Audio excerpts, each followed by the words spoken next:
Thank you, Shobana Madam, for introducing me very colorfully, rather with a lot of fireworks. I also thank Swamiji for having invited me to this function. He has invited me last time also, but I could not make it up. It's almost 1 o'clock, and many of you could be hungry. No, because peace, justice, this cannot, and hunger cannot go together. And even the prayer there is by the Sadguru is for giving us water, sleep, food in abundant measure.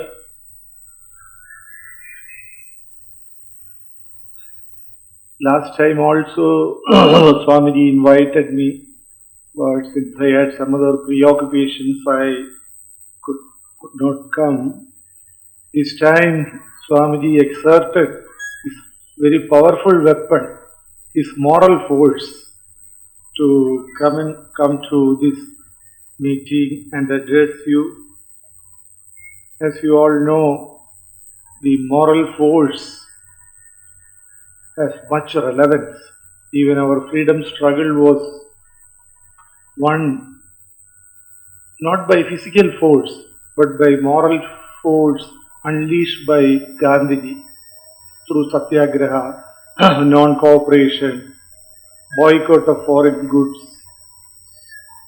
And moral force has great value now when the entire world is engulfed in a lot of conflicts of various types, religious wars, wars between nations, ethnic wars, as we see in some parts of our state, and so many types of wars. So, what is the remedy for all this? Is the most important thing. I had been to Chennai for talks. This is the third time. The last talk I had made in Chennai was some 3 or 4 years back to deliver if my memory is correct, the 23rd series of the Kanchi Paramacharya commemoration lecture. That was the last time I came. Before that, I came to address the students in the Padma Seshadri group of institutions. YG Parthasarathi has invited me, but he is no more now. So when I heard all these very deep talks, I just remembered an event connected with Kanchi Paramacharya that came to my memory. So in the way to Kanchi, there is a Muslim mosque and also the temple. The road is at that time, if my memory is correct, very not having sufficient width. So there will be throngs of devotees always through that way, with chantings, Muslim prayers. And so there was a little bit of confusion always, and in peak hours there was big confusion. So it became a problem. So the Hindu community decided what should we have to do to prevent this cacophony of noise and all that. So they approached the Muslim mosque authorities there. So at last government interfered. They came to a compromise that let the Muslim mosque be relocated to some other place, and the Kanchi Madam will see that a very beautiful mosque is constructed in a nearby location. That matter was put to Kanchi Paramacharya. Paramacharya very carefully listened to it And Paramacharya said, if you are going to destroy that Muslim mosque, I am going to fast and do that. And the devotees asked, why? Why?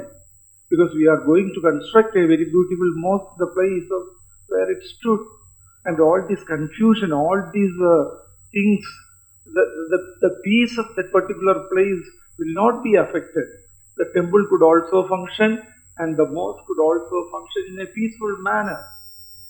So that is a very good, actually a very good practical suggestion. And the district administration was also in favor of it. But Paramacharya was strong that if the mosque is destroyed and relocated, I will fast and do that.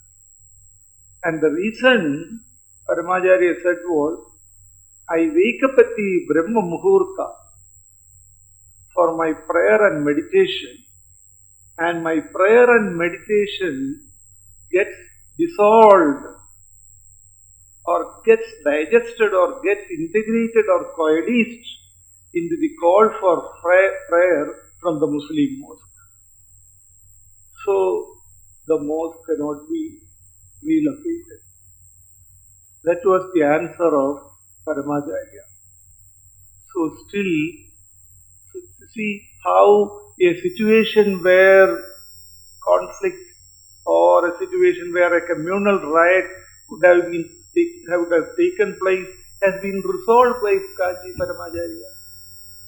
He said that I wake up at the Brahma Muhurta and my prayer and meditation gets dissolved in the call for prayer from the Muslim mosque. So, no. So it is the way how peace and justice was combined in a very beautiful way by Paramacharya. I remember another instance in the case of Prophet Muhammad. Prophet was sitting under a tree. Some of the Muslim devotees, Islamic devotees at that time in Arabia, came to the Prophet and said that there were a group of them. They said that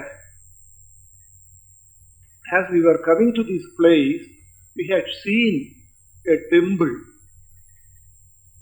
of idolaters. And we asked the devotees in the temple to convert to Islam. And they resisted. We had to fight. So we destroyed the temple. And we are very happy we destroyed the temple because they were not willing to convert to Islam. And Prophet became very angry. It is said in the Quran that he trembled with anger and he chastised the Muslim devotees for that and ordered that the temple should be reconstructed. All the plumbers, all the masons, all the pillar makers, they were in Arabia were summoned and they gathered together, and even Prophet himself carried stones on his shoulders to rebuild the temple. See how peace and justice was combined. Swami Vivekananda, in his European tour, he had Christian devotees also, you know all that. Swamiji was going through Italy. Christian devotees were there. So their prayer time had come. So these Christian devotees, they decided to go and pray in the Christian church. And Swamiji also tried to enter. Because for him, everything for a Vedanti, mosque, church and temple, everything is the same. But the head priest resisted. You are a Hindu. You should not enter our church. So what the Christian devotees, Vedanta devotees said, so we are not also going to come and pray inside the church. But Swamiji insisted, compelled them, pressurized them. You go and pray. I will sit under a tree for meditation. I will carry on my meditation. You pray in the church. Okay, it was carried out, and when everything was over, the head priest of the Christian church came and apologized to Swamiji. Swamiji, we are sorry. As per our rule, we cannot allow you to enter the church, and presented a photograph of Jesus Christ and infant Jesus Christ and Virgin Mary to Swami Vivekananda. We apologize you, but please, as a memento, please receive this. Swamiji very respectfully received that photograph and touched the feet of Christ in that photograph. Not only that, Swamiji said, in the past, Virgin Mary washed the feet of infant Jesus Christ with tears in the past. But if I were there, I would have washed the feet of infant Jesus Christ with the blood of my heart.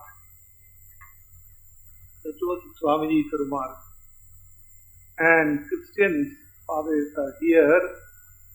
So, nobody, no philosopher, no writer, no scholar has given such a very beautiful adjective to Christ as this. If I had been there, I would have washed the feet of infant Jesus with the blood of my heart. You only wash with your tears. See? So these are things when I hear all these very, very wonderful deep talks, philosophical talks. Our Governor Ji has also given a very beautiful talk. Even I have translated one of his masterpieces, Quran and Contemporary Challenges, into Malayalam. So I had that privilege to transfer his book, where he expounds his philosophical views, his views on various religions and all. So even as a member of the fraternity of the Ramakrishna Mission, I had been to, I think I am the only Muslim in the Ramakrishna order to become the president of a unit. And perhaps I am the first Muslim in 125 years in the history of Ramakrishna movement. I am not a monk, but considering my services, Velur Mutt made me the president of the Sri Ramakrishna Ashram in my place, Pathinamthitta. It is about, you all know Pathinamthitta because those who go to Shabarimala has to go through Pathinamthitta. Very near. And I have also a Tamil connect. I have also similar Tamil connection because my second daughter-in-law is a Tamil girl.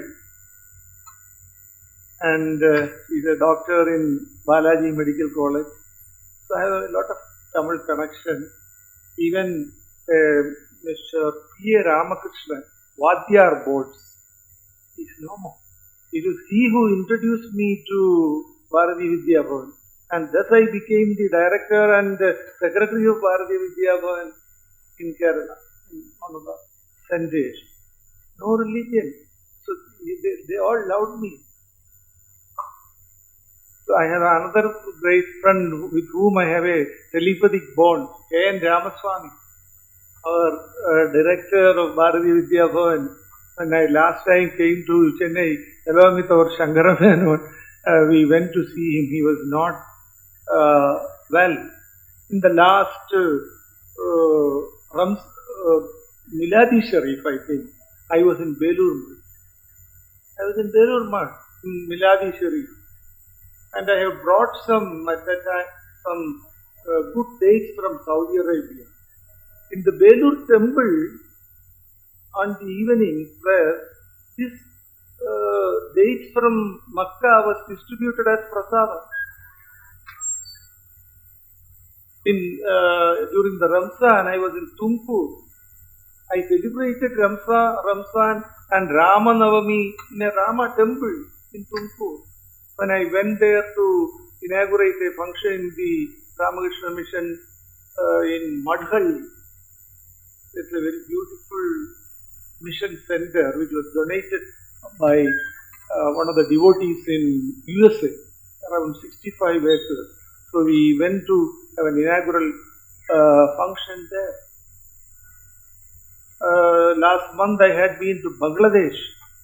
It's a Muslim country. 91% of the people are Muslims and only 9% Hindus.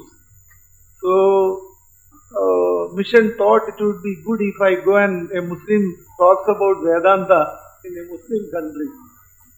So I had my talks in Joshua Ashram in connection with the 125th anniversary of the Chicago speech in Dhaka.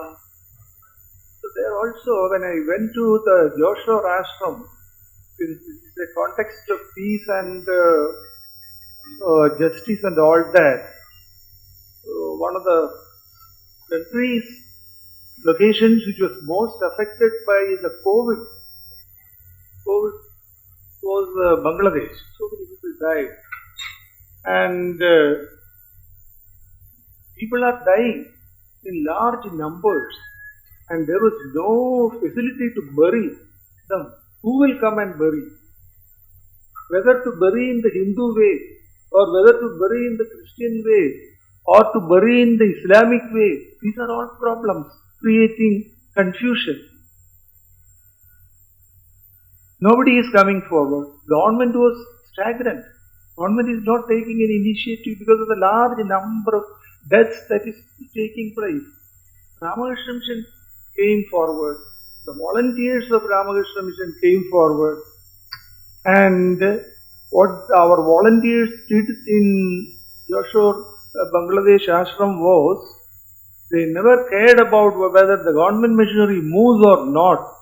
Our volunteers came forward and buried the COVID victims, Muslims in the Islamic way, Hindus in the Hindu way, and Christians in the Christian way. See how peace and justice comes together. How peace, you see, things happening.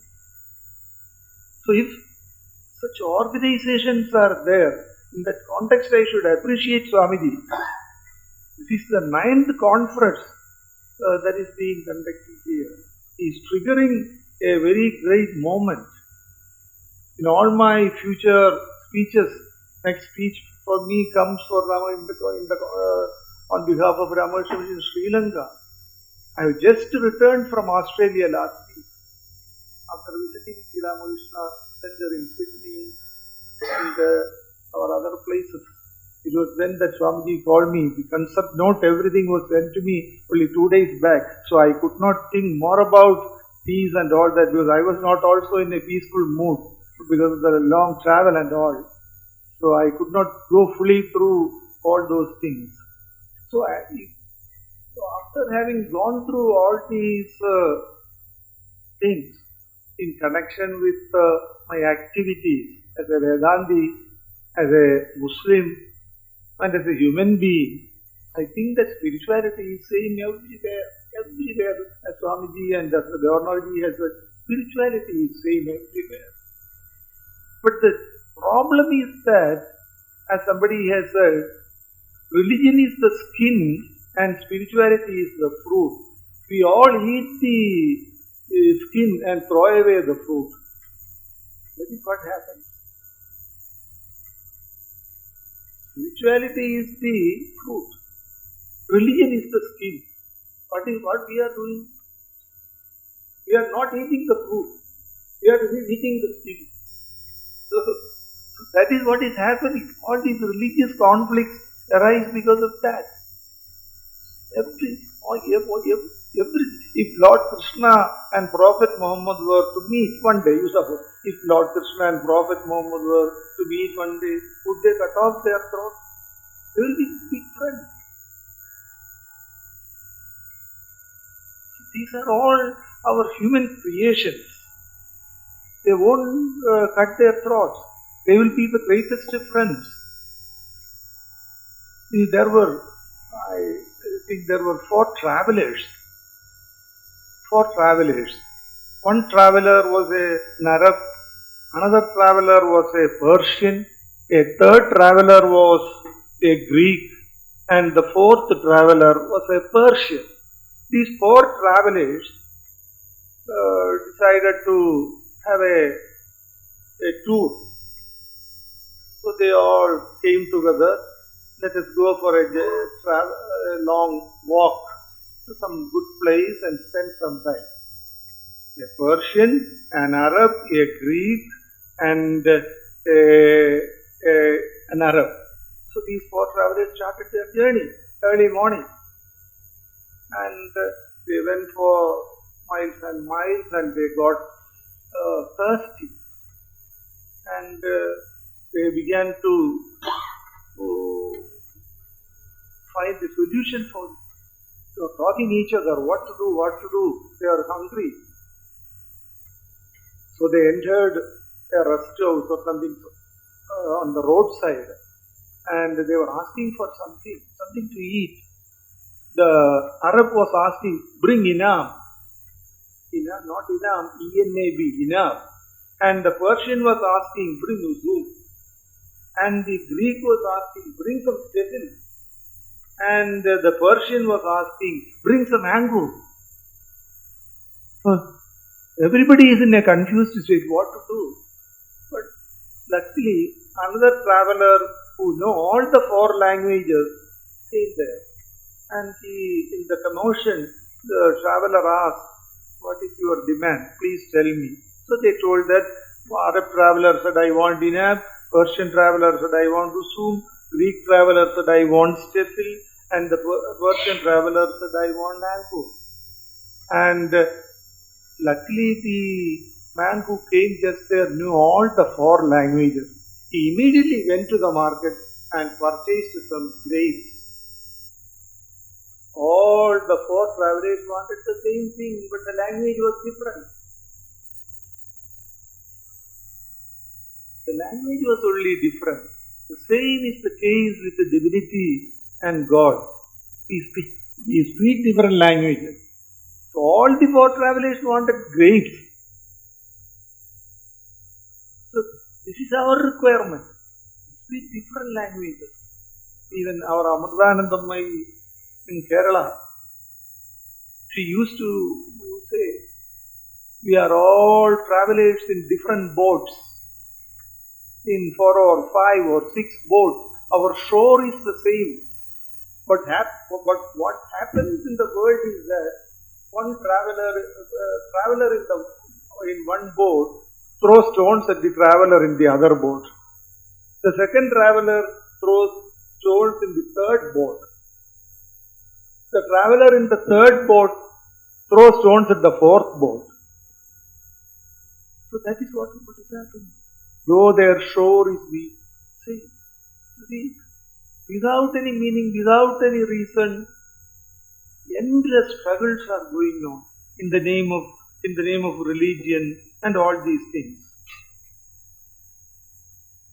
And peace, and as we see, 3, 4, many eminent speakers, I see English professors are here, peace activists are here, IAS officers are here, 13, 14 speakers are here. So they are going to impart much greater wisdom to you than me, because I am only an ordinary man. So you will be getting more lessons from them. So peace and conflict are two areas where a lot of talk is going on. A lot of thought is going on. Even in the G10 and G7 meeting, this is the main agenda. Peace. And there is a change this time. Just peace. How peace could be arrived in a manner of justice. That is the new agenda, not peace alone. If at all peace is ensured in Ukraine, it should be a just peace. If at all peace is ensured in some other place in Palestine, it should be a just peace. So peace and justice are becoming very relevant. Even our Prime Minister, who is supposed to be, even our country is going to become a Vishwa Guru, and India is becoming a pillar of humanity under our Prime Minister, it's all very fine, and everywhere we are invited compared to the previous years. So we have a greater role to ensure peace with justice, and the talks are going on in that direction. But how is it possible? It was in that case, we should remember, I remember one of the incidents where peace and justice was very beautifully combined. You know about Alexander the Great. He defeated our King Porus, and he was brought in chains before Alexander. And Alexander asked King Porus, "How you wanted me to be treated?" Then Porus replied, "I wanted to be treated like a king." And Alexander treated him like a king. That is peace and justice coming together. That is where peace and justice coming together. We have that history. We have that history. So, our country, we have every right to be the promoter and the protagonist of peace. But the thing is that over the years, for the last 500 years, 5,000 years, religion has matured. Technology has matured. We have landed earlier, most of the missiles, everything we were sending up were coming down to the Arabian Sea. Now we have landed our persons in Chandrayaan. It's a very huge success where technology and divinity combined together. Technology and divinity combined together. Luck was there. While Russia also sent something to moon, but it failed. Why? Because technology alone was there. Divinity did not favor them. So in our case, just the reverse happened. Both technology and divinity stood together, and we could very beautifully land in the moon, Chandrayaan. So for everything, this combination is necessary for, as the theme of this conference, peace. Justice is necessary. So only when that combination is there, but though religion, technology, everything has matured, peace has not matured. Peace has not matured. Why? You have to think about that. Why peace has not matured? It is in this context that I think about a Persian. That's a crude theory of the Persians. That's a crude theory of the Persians, whereby two gods, not one God, two gods are managing the world. One God, the good God, He is helping us in all ways. Everything. There is the bad God, who is injuring another part of the world. And the humor of the thing is that they work in the same world and they are working in perfect harmony. One beautifully injuring one part of the world and the other beautifully helping the other part of the world. Then I thought that mankind kill the bad God and ensure peace. So this is a good Persian theory. They attribute all the troubles in the world because of the existence of these two types of gods. One God always injuring one part of the world, the bad God always, good God always giving us blessings. Since the existence of these two gods are there, how can peace be ensured? We cannot kill any of these gods also. So There is a dilemma for it. So, and the enormous wealth is with all countries. Enormous wealth. I have seen Australia last week. So, what wonderful country. Many of you might have gone there. Lot of wealth, minerals, one of the richest countries in the world. 3 times more bigger than our India. But the population is even half that of Tamil Nadu. Minerals, gold, everything. Even there are problems. Even there are problems between the aboriginals, who are the native inhabitants, and the immigrants who have occupied those territories. So wealth cannot ensure peace. You may think that wealth will ensure peace. Wealth will not ensure peace. Monks and even our own monks, because I belong to that fraternity, even Dalai Lama has said that. I have in one of his books, I have seen monks fighting together. Even monks are fighting among themselves. And meditation is also not going well. You might have heard about the story of 4 monks sitting on meditation. The principle was, for one full day, 24 hours, we should be fully immersed in meditation. You should not utter a single word. That is the condition. So all the 4 monks started meditation. By 7 o'clock, there was a small lamp, and the lamp slowly flickered out. Then one monk silently said, the lamp has gone out. The principle was not to talk. Then the second monk said that, don't you know you are not to speak? The third monk was angry. The third monk said, I am getting angry because you broke the principle. And the fourth monk said, I have succeeded. I have not spoken any word. So even the meditating monks have no peace. So so this is the way things happen.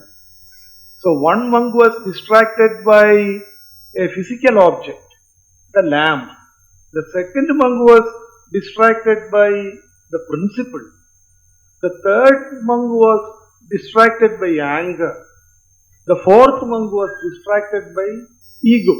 So I have not broken the promise. So peace is not even the area of monks. So there is no peace everywhere. So peace has not matured.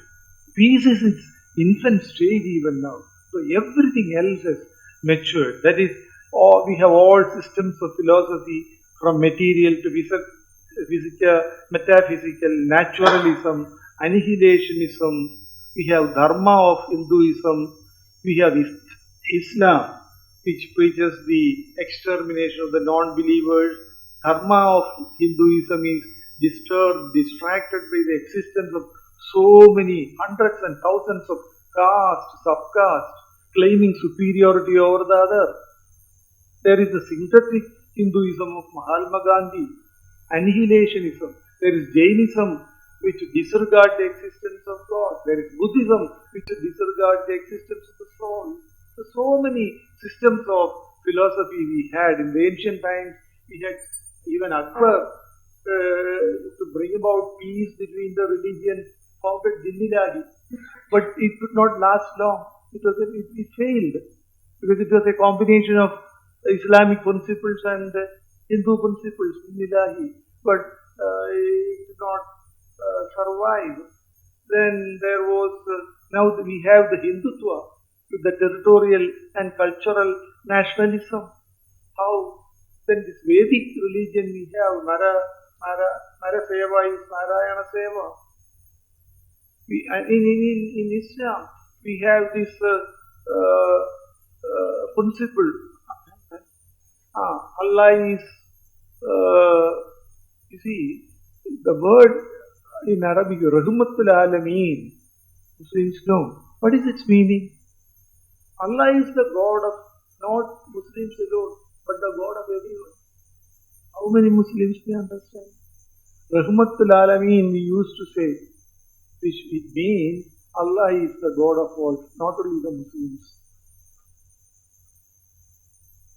So, all these, but in spite of all this, there is confusion. There is coming to a lower level. Chennai is very famous for people who invest. Among the cities in India, Chennai is very famous because the Chennai invest 30% of their income for education of their children. Bengal, they invest only below 10%. Kerala also almost 15% only. Chennai is a much enlightened city in that. So, peace education, value education, extra exercise to take roots in the Chennai people. Chennai is also very famous for chartered accountants. Even many of the chartered accountants we depend are from Chennai. Very good architects are in Chennai. But here also we find a contradiction. Architects toppling the plan of the engineer. Cost accountant trying to topple the plan of the chartered accountant. Expenditure secretary toppling the plan of the finance secretary. Integrity versus loyalty. So why all this happens? We have to think about that. Whether it is a genetic disorder, whether it is a curse of the human race. We had League of Nations. We had UNO with a membership of around 195 nations. One of the travelers who came to Koilong, we have a lot of cashew factories in Koilong. In front of the cashew factory, there are 191 flags, like in the UNO. So the Englishman asked, has UNO shifted its headquarters to Koilong? Flags of all, but in fact it was the flags of all the striking unions in that cashew factory.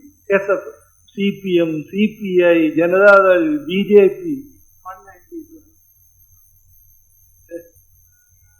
Everywhere that is the situation. So we have to find some remedy for all this, and Madam is policing my time. Policing itself is a disturbance to peace. Policing my time, and I cannot therefore, we have UNO, we are giving yearly Nobel Prize for Peace. We are giving Nobel Prize. Sometimes, you see, among all these people of the world, Indians, Bangladeshis, everybody, the Englishman and the Americans are very intelligent. To a great extent, they ensure peace in their country. There is a very famous quotation by Bernard Shaw. Very famous quotation. In the context, that may be relevant in this context. Bernard Shaw has said that the Englishman does everything on principle. Everything on principle. He robs you on business principle. He enslaves you on imperial principle. He bullies you on manly principle. He supports the king on royal principle and cuts off his head on republican principle.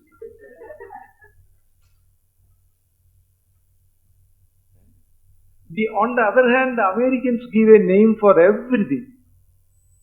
They suggest a few names, a few symptoms, and a few solutions. And they even will use peace to disturb peace. You see how intelligent they are? They will use peace itself to disturb peace. We have seen in Iraq. They invented a word, weapons of mass destruction, and interfered in Iraq, and all the trouble ensued there. Once, last week I had a talk in the Chinmaya Shankaram in Ernakulam. Chinmaya Swami once so this peace and depression is also part of our life also. One very good doctor, psychiatrist, I have just seen a psychologist here. A psychiatrist approached the Chinmaya Swami. Swamiji, I have no peace. I am very depressed. But if you suggest something, I have approached all the physicians in Cochin. I am not getting peace. Swamiji, Chinmaya Swamiji listened to it and said, I will give you a remedy. I will give you a good prescription. You write down 3 slokas of the Bhagavad Gita in the morning, 3 slokas of the Bhagavad Gita after lunch, and 3 slokas after dinner. If still the symptoms persist, increase the dose. 6 slokas in the morning, 6 slokas after lunch, and 6 slokas after dinner. Your disease will go. So our K.S. Radhakrishnan sir has come. Sir, thank you. We had been together in several meetings, and 3 or 4 months back he gave me an award also. I am honored to get an award from him in Ramakrishna Seva Ashram. We had also been together in Pathinamthitta, where the Chief Minister of Goa came when we had been together for a talk on Vikasita Bharat. We were together on several meetings, and I noticed his name in this brochure, and I am very thankful to. So again, the sub-inspector has come, and I am loath to close. I thank everyone for listening to me. It's a very beautiful occasion. I thank Swamiji for, this is only the 9th. I hope Swamiji will live to conduct 100, at least minimum, end of conferences like this, which will trigger peace initiatives throughout the world. So at least, because a single step can evolve into a massive movement in the country. And I thank Swamiji as well as the Freedom for organizing this function and inviting me to this beautiful hour. Thank everyone. Thank you.